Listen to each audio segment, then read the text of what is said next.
Hello everyone. In the previous class, we have discussed about ideal Nyquist channel.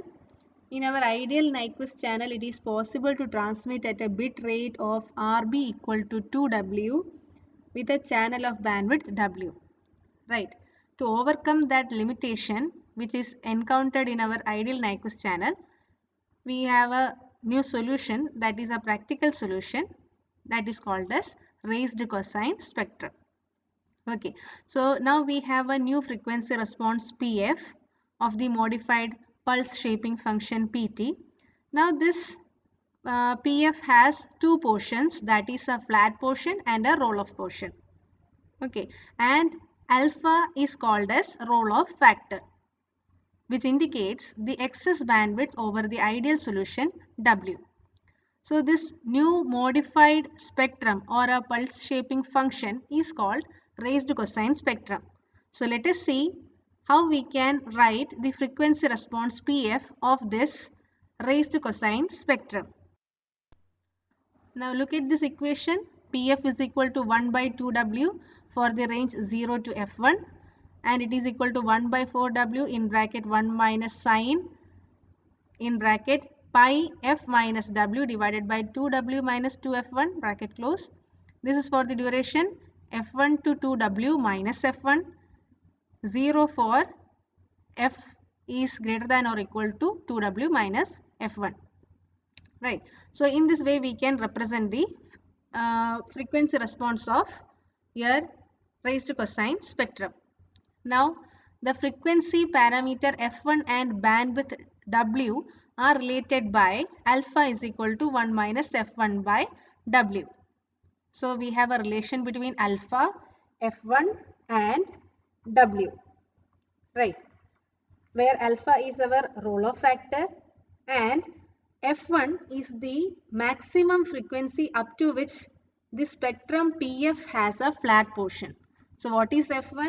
F1 is the maximum frequency up to which the spectrum P of F has flat portion. Okay, and the bandwidth W, right. So you need to by heart this relation alpha is equal to 1 minus f1 by w, because we need to do some problems related with these equations. Okay, now transmission bandwidth Bt of the raised to cosine spectrum is defined as Bt equal to 2w minus f1, or if we substitute the value of f1 from this equation, we can write it as Bt is equal to W 1 plus alpha. In terms of alpha or roll-off factor, we can modify the equation of transmission bandwidth as W in bracket 1 plus alpha. Now let us see the spectrum of raised cosine spectrum. So first again I have written this equation of PF, frequency response PF. Okay, then you have the diagram of raised cosine spectrum here. So in this particular diagram, you can see in y-axis it is written as 2w pf.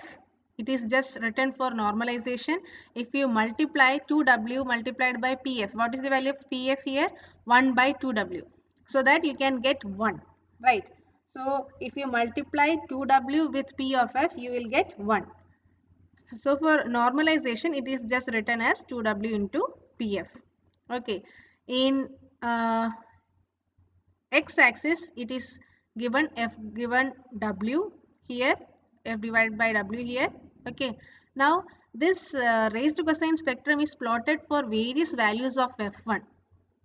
Okay, for various values of f1. So in this diagram, for various values of f1, it is plotted. So in the center, the gray line you can see, okay, which extend up to 2, that is for f1 equal to 0. Then you can see a dark line, okay, for a particular value of f1, that is f1 to 2w minus f1. You can show it is shown an equation. Now you can see a gray line. You can see a gray line which extend up to 2w, right? When f1 is equal to 0, you will get 2w. So it extend up to 2. Okay, from the diagram. So in this way we can plot the raised cosine spectrum. It doesn't has a sharp edges. Okay. So the problem which is shown in the Nyquist ideal Nyquist channel case, that is reduced in this raised cosine spectrum. Let us discuss some points about this raised cosine spectrum. In raised cosine spectrum, f1 is the maximum frequency up to which the spectrum p of f has flat portion. Okay. Next, f1 depends on Roloff factor. In this particular diagram, you can see f1 is equal to w, that is in x-axis you can see a 1. Okay, that is the point where f1 is equal to w. We can see that in this particular case alpha is equal to 0. There is no Roloff factor here. Okay, in that case your bt is equal to w. Now second case, when f1 is equal to 0 for alpha is equal to 1. Okay, f1 is equal to 0, that gray line, okay, which is shown in the previous slide, it is also shown in this particular diagram, okay, which extend up to 2. Okay, that is f1 is equal to 0 for alpha is equal to 1 and corresponding bt is equal to 2w. So in order to avoid ISI with a raised cosine channel having alpha is equal to 1, the minimum transmission bandwidth bt required is 2w, twice that the required for the ideal Nyquist channel for the same pulse rate. Okay, so we know that in ideal Nyquist channel we have RB is equal to 2W and bandwidth is equal to W. Now it is become same, RB is equal to 2W, but our channel band limited to 2W, right?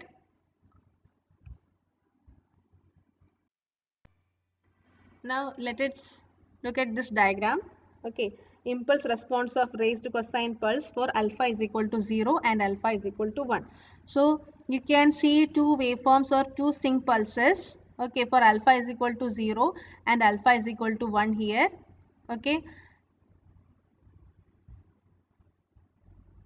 by this diagram you can see that there are two zero crossings at t is equal to plus minus 3 TB by 2 and plus minus 5 TB by 2, in addition to the usual zero crossing at the sampling time t is equal to plus minus TB and plus minus 2 TB. So that is the difference. If you look at carefully, you can understand the two diagrams or two pulses, sync pulses for alpha is equal to 0 and alpha is equal to 1. Now, corresponding inverse Fourier transform of PF is given as. Till now we have discussed about PF only. Now what will be PT? By taking inverse Fourier transform of PF, you will get PT. And that PT is equal to sinc 2WT cos 2 pi alpha WT divided by 1 minus 16 alpha square W square T square. Okay, so it consists of two factors, right? So first factor, that is sinc 2WT, characterizing the ideal Nyquist channel, ensures zero crossing of PT at the desired sampling instance of time t is equal to ITB. That is the first factor, that is about the first factor. And second one is cos 2 pi alpha WT divided by 1 minus 16 alpha square W square T square, that decreases as 1 by T square for a large value of T. That is, it reduces the tails of the pulse considerably below that obtained from the ideal Nyquist channel, so that the transmission of binary waves using such pulses is relatively insensitive to sampling time errors and have the smallest amplitude in the side lobes. Thus, the amount of ISI resulting from timing errors decreases as the Roloff factor alpha increases from 0 to 1.